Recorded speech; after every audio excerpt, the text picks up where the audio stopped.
This is a 2020 Lincoln Aviator, and I've been waiting all year to review it.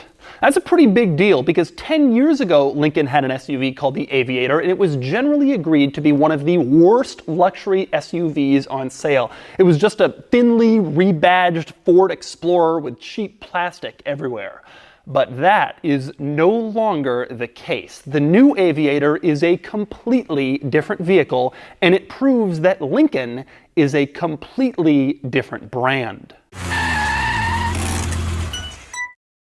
I've borrowed this Aviator from Lincoln's South Coast, which is a gorgeous Lincoln dealership here in Orange County in Southern California. Lincoln South Coast is just starting to get in the new 2020 Aviator. In fact, it was hard to secure one for review because demand is just so intense. And with good reason. 2 years ago, Lincoln showed us how serious they were about returning to the top of the luxury car game with the new Navigator, which is an excellent full-size luxury SUV. Now, using lessons they learned from the Navigator, Lincoln is giving us the new Aviator, which is smaller. It's intended to compete with other mid-size three-row luxury SUVs like the Volvo XC90, the Lexus GX, the Audi Q7, and the Range Rover Sport. Yes, a Lincoln is competing with those brands, and it does a much better job than you might think. This Aviator is a top-of-the-line black label model with a sticker price of just over $80,000. Now,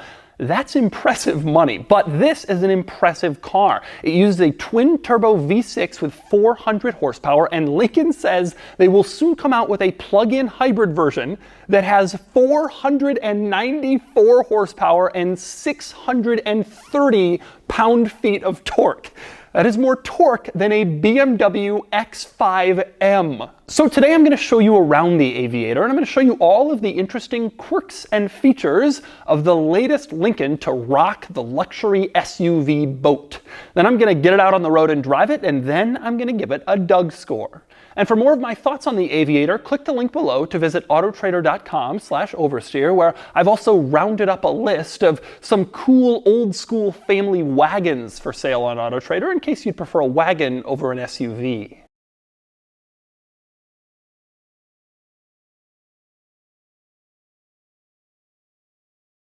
All right, I'm going to start the quirks and features of the Aviator before I even climb inside with just approaching it, because there are several interesting things that happen when you do, starting with the fact that it lowers several inches to make it easier to get inside. All right, check this out. I am walking up to the Aviator, and if you look closely, you can see it is actually dropping, and they do that so that it's easier to get in, so it's not so high off the ground. And it takes about 8 seconds for it to fully drop, and then you can walk up and climb inside, and then when you turn it on and start driving, it will raise itself back up to a normal ride height. You can check it out here again. I press the unlock button, and then you can see the Aviator actually lowers itself before you get inside to make it easier to do so. Pretty cool feature. And that isn't the only cool thing that happens when you approach the Aviator. Check this out. You walk up to this car, and the headlights acknowledge you by doing a little dance. You can see first the Lincoln badge and the grille turns on, and then the headlights sort of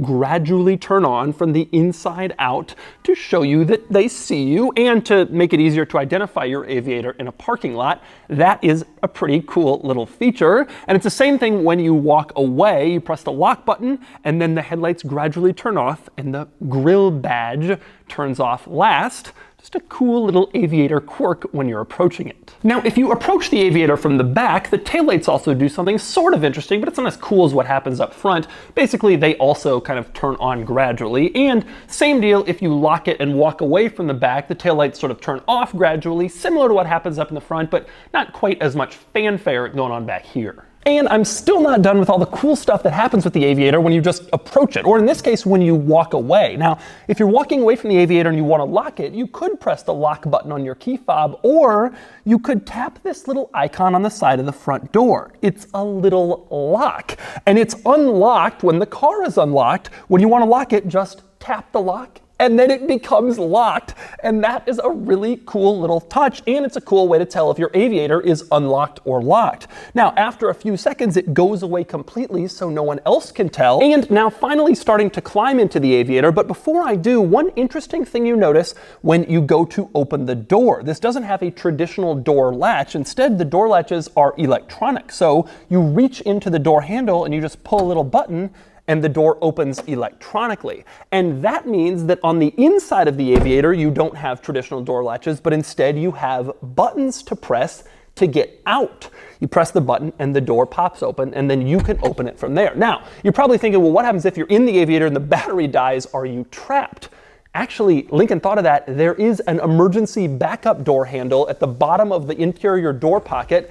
You pull it, and that will manually unlatch the door and open it in case the door mechanism isn't working or your battery is dead. Now, one other cool Aviator interior door thing, there are ambient lights on the interior door panel, whatever color you select. But when you open the door, the ambient light turns red, I guess to let you know that the door is open, but maybe also to let approaching traffic know that the door is open with a little bit of a brighter color. Close the door again, and it goes back to your typical ambient lighting color. A cool touch. Not that you will really notice any of that door stuff in this thing, because the truth is, when you open the door to the new Aviator, you will be absolutely consumed by the incredible quality of this interior. Let's start with the seats. The first thing you notice is that on the side of the seat headrest, there's this cool little silver trim with the Lincoln badge on it, but that just barely scratches the surface. The most impressive thing about the seats is that you can move them any way you want. And I mean any way. In your car, if you have power seats, you can move them maybe 4, maybe 6 or 8 ways. In this thing, 30-way power seats. Lincoln calls them perfect position seats. And indeed they are, because you can move them 30 different ways. It is absolutely crazy. And the craziest part is the fact that there are all sorts of seat controls on the door, but they barely scratch the surface of what you can do. Press the seat button and the infotainment screen pops up even more seat controls to give you the rest of your 30-way seats, including a rather impressive massage function, quite comprehensive, that you can change to various different levels and different types of massage for both driver and passenger seats. But my personal favorite seat control, though, has to go to the leg support. Now, drivers with longer legs will want the bottom of the seat to extend out a little bit to support their legs, and most luxury cars offer this feature. The way that the Lincoln perfect position seats differ, though, is that each leg can be adjusted individually. So if you want one leg to stretch out, you can stretch out that leg support, and if you want to keep the other leg closer to the seat, you can put that leg support closer in. You can choose which one is which distance. Nobody else offers that, not even Rolls-Royce. And by the way, if 30-way power seats don't impress you, how about the fact that the interior of the new Aviator has 28 individual speakers for the sound system? They are everywhere. There are speakers above your head in the ceiling, and look at the ones on the door. Absolutely beautiful quality. They look fantastic. A great compliment to the high quality trim in this interior. And speaking of that high quality trim, take a look around and you will be absolutely amazed that this is a Lincoln and not a Mercedes, a BMW, maybe even a Bentley. Look in the center control stack at this beautiful aluminum trim. It looks like a vintage car or maybe a vintage airplane. This is the Aviator after all. Same deal on the dashboard. That trim is carried through there as well, but it's not just that. The stitching on the seats, absolutely gorgeous. The black trim in the center console is surrounded by all these little silver pieces that frame each individual item. It is a beautiful interior for a midsize SUV, unquestionably the best in the class. And another interesting luxury feature in this car, Lincoln wanted to make the Aviator as calm and luxurious as possible, and they decided to extend that to warning chimes. In your car, if a warning chime sounds like you don't have your seatbelt on, it's like ding, ding, ding, ding, and it's really annoying. But in this car, they wanted to make it a little bit more luxurious. So all the warning chimes are nicer, more friendly. Take a listen to my personal favorite, the chime that sounds when you open your door while the engine is running.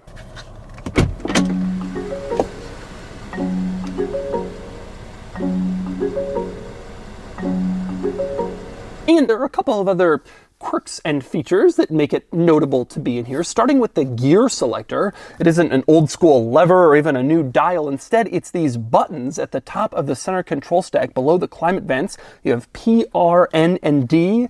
And that's how you move the car between gears, by pressing those buttons like piano keys. They feel good and they're cool. And speaking of buttons, the steering wheel in the Aviator has some rather interesting ones. To start, the button for voice control is at your left, like, thumb pad. So if you want to tell it to find a navigation destination, change the radio, you don't have to go hunting for a voice control button. Just tap your thumb on the steering wheel and it's right up there by itself, so you'll never mistake it for something else. That's pretty cool. But the steering wheel is more interesting than just that. Over on the right spoke of the steering wheel, there's this little joystick, and it offers you 4 options: navigation, phone, music, or settings. But if you go into any of those options, you can see that joystick has now changed its function, and now you can use it to go back or press OK. If you do that, the joystick changes its function once again. Basically, its function is dependent on what screen is showing in the gauge cluster, and it will darken the items that it can no longer do and illuminate new items when you go into each new screen, and that is a really cool touch. But the cruise control takes this even a step further. Look at the steering wheel, you'll notice there are no cruise controls on it, but they're there, they're just hidden. They don't light up until you press the button on the left to activate cruise control. And once you do, you can see all the cruise control buttons have now lit up and you can choose between them. But you turn off cruise control and they go away, which actually makes it pretty good. You don't want to be overwhelmed by all the buttons on your steering wheel. So some of them you can just turn off and they won't be right there complicating things. And next up, moving on to the center control stack in this car, my very favorite thing, aside from that gorgeous aviation style trim, is the font and display for the climate control temperature. Instead of using like those ugly 1980s clock face fonts, they actually have little screens in each temperature display to show what temperature it is. It's a small thing, but it makes it look way better and more modern. And there are these nice aluminum rocker switches you can use to control the temperature, which just feel fantastic, way better than plastic buttons that you see in so many other cars. Now, aside from the climate control display and those rocker switches, you have a fairly typical set of controls here, and it seems Lincoln has gone to great effort to make it as simple as possible and not overwhelming. I would argue actually a little too simple, because some important features are buried in the infotainment system. For example, you can't turn off auto stop start unless you press this button between the climate controls and then turn it off in the screen. And it's the same deal for auto hold, which is a feature I use all the time. You have to go into the screen. I would prefer those to be simple, easy to access buttons in the center control stack, but I guess they couldn't fit them. Now, next up, moving on to the center console area, fairly simple. You have these 2 little slider doors that open. One of them hides your cup holders, one of them has storage, and then you also have a big storage compartment in back under this leather armrest. But my very favorite thing in the center console is the drive mode selector button, and I especially like it because of what happens when you change the drive mode. Now, the first 2 are fairly normal. You have deep conditions for if you're driving through snow, and then you have slippery for like ice or maybe heavy rains. But the next 3 drive modes in the Aviator are rather interesting. The first one is called normal, and they define that in the gauge cluster as effortless and balanced. They just went looking for 2 words that perfectly sum up the experience. The next one is conserve, and it shows you a picture of the Earth. And next you move on to sport mode, which in the Aviator is called excite. And the words they've used to describe it are responsive and engaging. I'm not entirely sure why they felt the need to come up with words for each drive mode, but that's what they've done. And speaking of the gauge cluster, it's a full screen like so many gauge clusters are in luxury cars now, and it has a few interesting quirks of its own. Like, for example, you can adjust what's on the information screen. Pretty standard, and you can choose between trip, fuel economy, tire pressure, or my favorite, calm screen. So if you don't want like some information pointing at you and confusing you, just put on the calm screen, and then you don't have to look at any of that uncalm stuff. One other interesting item in the gauge cluster screen, if you go into settings, one of the things you can choose is border crossing, and then you can have the car alert you if you've just crossed a border. The car will say, hey, we're in Mexico now, in case you didn't see that giant booth with the customs agents where they took your passport, just FYI. Maybe it works for state borders too, so I'm not sure why that would be a configurable option, but it is. And next up, moving on to the infotainment system, which has a couple of quirks and features of its own. One is in vehicle settings, you can set the Aviator to have a maximum 30-minute idle time. So in other words, if the car is just idling and not doing anything for 30 minutes, it will automatically shut itself off if you have that setting checked. Very unusual. I guess they're worried about people accidentally leaving it running since it doesn't have a key that you insert. And another interesting infotainment system quirk, if you go into the display settings, you can turn off the infotainment screen, or once again, you can put it on a calm screen, and then it will just display the date and time, and it won't force all these different choices and buttons and menu options at you in order to make things a little bit more calm in the interior. As for the infotainment system itself, I played around with it for quite a while, and what I found is the screen is reasonably responsive. This would have been a fantastic system a couple of years ago, but now a few screens are more responsive than this one. Still, it's pretty good, not quite on the level of the best smartphones, but better than you'd expect for car screens if you haven't been in most of the modern luxury vehicles. I will say one drawback is for the navigation system, there's no destination entry pad like there is in BMWs or Audis, which means if you want to enter a destination, you have to type it in letter by letter using a keyboard like kind of in old school vehicles. The benefit is because it's a pretty responsive screen, it responds fairly quickly and you can type pretty fast, and then you can just set the destination and it will go. It doesn't really take that long, but those destination entry handwriting pads are kind of the rage now, and they're really useful. I would say that this infotainment system is fine, pretty good, not the best in the business by any means, but fairly good, and it will do exactly what you want it to do. And next up, moving on to the back seats of the Aviator into the second row. And once again, one of the first things you notice when you open the doors is just how nice it is back here. The quality of the leather, the stitching, the materials in the seats, on the door panel, everything just looks really, really nice. Now, there are a few cool things in the back of the Aviator, but probably the coolest is the fact that it has its own screen. It's on the back of the front center console, and it's a touch screen, just like the screen up front. Obviously, it's smaller than that,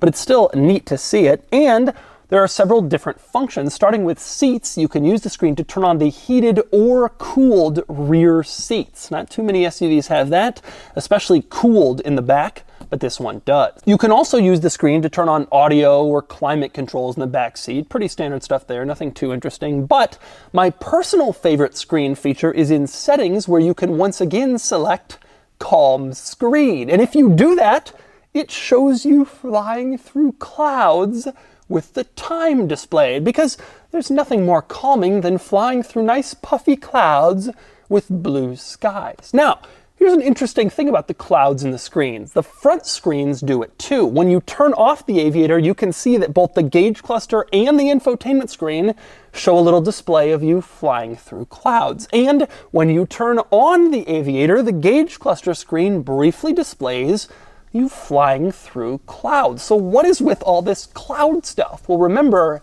this is the Aviator. Aviator, aviation, flying, I guess that's supposed to tie them in, and so that's why there's a bunch of cloud stuff on these screens. But anyway, moving on to other interesting stuff in the back of the Aviator. This one has captain's chairs, 2 individual bucket seats back here. So in the middle, you have this giant center console. The one drawback I have with the back seats, though, is how the seats move. The front seats are these ultra crazy, perfect position, 30-way power seats. The back seats aren't power at all. To move them forward and backwards, it's a bar in the front. There's a plastic lever on the side. It's like they used all their power seat capabilities for the front seats and left nothing for the back. It's a bit of a surprise considering you have heated, ventilated seats back here and all these other controls to have no power movement at all. And since we're talking about the back seats, might as well discuss the third row, starting with just accessing the third row, which is quite simple. There's a little button on the tops of the second row seats. You press it, folds forward, you move it, and then you just climb in. It's that simple. Now, when it comes to actually climbing into the third row, obviously it was designed more for children, whereas I am a human adult. But I'm going to climb back there anyway, because that is what I do. Ugh. And so now I'm in the third row of the Aviator. And again, pretty tight back here, pretty small, pretty cramped for adults, but usable for children if you want to stick them back in the third row. Now, it's worth noting when you're in the third row, there's really nothing particularly interesting going on back here. It's just a standard third row seat in a luxury SUV. Now, next up, moving on to the outside of the Aviator, and there's nothing particularly interesting with the lighting in this car like there is in some of the cars I review. In back, you have a big light bar that goes across the back, but that's becoming common on so many cars. Nothing really interesting back there. The only really noteworthy item with the lighting is the front turn signals, which are kind of set aside on their own in the bumper, and they have a pretty cool look to them when they turn on. I like that piece of lighting design. Now, speaking of lighting, it's also worth noting that this is one of those cars where the badge lights up, the Lincoln emblem in the grille, when you have the headlights on, which is just one of the stupidest things that has ever existed in the entire history of the automobile industry. Mercedes-Benz and Mazda do it too, and I sincerely hope it doesn't become a trend and spread to other automakers, but I deeply fear that that's exactly what is happening. Nonetheless, it does that, unfortunately. But I can forgive that flaw of the Aviator. In fact, I can forgive basically any flaw of the Aviator, not that it has very many, because of its design. Folks, I think this is one of the most beautiful vehicles on sale today. Certainly one of the most attractive SUVs on the market. They got it absolutely perfect. I feel the same way about the Aviator that I felt when the new Volvo XC90 came out a few years ago. And I rarely feel this way about cars. Usually they mess up some detail or a lot of details, but not this time. This is a gorgeous car, perfect proportions, absolutely handsome. They really got it right. And with that in mind, on to the back, and specifically on to the cargo area, where you can see it's fairly small back here, although pretty much standard for a 3-row SUV. In order to get real cargo space, you have to drop the third row. If you do want extra cargo space, though, it's worth noting that underneath this load floor, there's a little spot where you can put stuff, and you can kind of keep it private because the load floor will cover it when you're parked. Now, if you want to drop the third row, it's very simple. Just like in most modern luxury SUVs, you can power fold this third row. There's a little button on the side to fold the left one, button on the side to fold the right one, or the button in the middle will fold them both at the same time. And you can also press all these buttons to bring them back up and into place, so you don't have to fumble with any latches or anything like that. Now, it is worth noting, though, that you can't fold the second row of seats from back here. If you want to fold the second row, you actually have to go around to each individual seat and fold them individually. There's no button or release back in the cargo area to drop the second row of seats. And so those are the quirks and features of the 2020 Lincoln Aviator Black Label. Now it's time to get it out on the road and see how it drives. All right, driving the Aviator Black Label. I saw this car at the LA Auto Show like a year ago, and I've wanted to drive it ever since. It looked like a fantastic entrant into this segment, and it was just kind of proof that Lincoln wasn't a one-trick pony, that the Navigator wasn't the only thing they were capable of. Now, I will say, kind of poking around the car for the last few hours filming the start of this, I did notice the technology is not quite on the level of the very highest-end German brands. You know, the gauge cluster screen in the Audis is so good. The virtual cockpit is just so fantastic. And we're not on that level in this car. I noticed there's no third row USBs. You can't fold the second row from the cargo area. There's a couple of things that it's just not quite on that level. The German brands just focus so much on technology. They're just at the forefront of every new feature. The infotainment in this car isn't quite on the level. But the upside here is that the luxury and the trim and the look of everything is just nicer. I mean, there's no question. If you get in a GLE or an X5, this is a nicer interior than those cars. It looks better. There's no doubt about that. So there's a little bit of a trade-off situation. Now, the first thing you notice sitting in this car, it's very quiet in here. Surprisingly quiet, actually, for a midsize. You expect this from like a full-size Range Rover X7 Navigator, but this is nice and quiet. I hear the engine a little, and you might be able to hear it, but I have it in sport mode, or Excite, as they call it. Wow. Yeah, it's actually surprisingly quick. Ultimately, it's 400 horsepower. It's not really fast, but it's not slow. It definitely moves more than you might expect, considering it's a Lincoln and just a V6. I still wouldn't call it fast. It's no X5M, and I'm really looking forward to the plug-in version of this. The numbers are just ridiculous. 500 horsepower in a Lincoln crossover. That's the world we live in now. Really what Lincoln has done here, and in kind of a cool way, is they've looked at all these brands that are going sporty. Every Mercedes now is sporty. There's all these AMG models at a lower level. BMW is sporty. Everybody's trying to get a different, Cadillac has this edgy styling. They're trying to make themselves feel younger and hipper. And Lincoln has said, there's a market still for people who want just luxury, fine craftsmanship, nice materials. And that's who they went after. And this might not be the highest tech car, although it's certainly sufficient. And it might not be the fastest, although again, sufficient, it drives fine. But it's probably the nicest on the inside. And they decided against pursuing that whole crowded, sporty luxury SUV segment and went their own way. And I think they're going to benefit from it. And so that's the new Lincoln Aviator. I've driven the BMW X5. I've driven the Mercedes-Benz GLE, the Audi Q7, the Volvo XC90.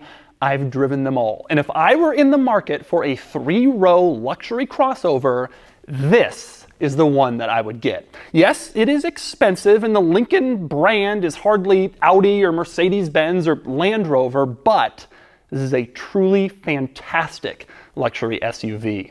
And now it's time to give the Aviator a Doug score. Starting with the weekend categories and styling, the Aviator is truly handsome and it gets a 7 out of 10, which ties the Range Rover. It's the best score of any luxury SUV in this segment. Acceleration 0 to 60 is in 5.6 seconds, which gives it a 4 out of 10. Handling is average for the segment. It gets a 4 out of 10. Fun factor is low. It's fast and it's nice to drive, but it's not particularly engaging, and it gets a 4 out of 10. Finally, cool factor, and it's very cool right now. This was one of the most requested cars for me to review in 2019 based on tweets and emails and Instagram comments, and it gets a 5 out of 10, which is huge for a mid-size luxury crossover, for a total weekend score of 24 out of 50. Next up are the daily categories and features. It's got a lot of great tech, and it gets an 8 out of 10. Comfort is excellent, and it gets a 7 out of 10. Quality is truly fantastic with a gorgeous interior, and it gets an 8 out of 10. Practicality is good, normal for a 3-row crossover, and it gets a 9 out of 10. Value is a little lower. The sticker price on this Aviator is around $81,000, which is worth it for an SUV that's this nice, but a lot of money for a Lincoln, especially considering resale value may not be as strong as key rivals. It gets a 6 out of 10 for a total daily score of 38 out of 100. Added up, and the Doug score is 62 out of 100, which places it here among some other luxury SUVs. You'll notice that the Aviator beats out the Navigator, and that's because it's basically just as nice, but better looking and faster and cheaper. I would only buy the Navigator over the Aviator if I needed the extra space. As for mid-size luxury SUVs, the Aviator is tied with the BMW X5 at the top, but the simple truth is this: if you want more driving engagement, get the X5. If you want more luxury, get the Aviator. This is probably the best Lincoln in my lifetime.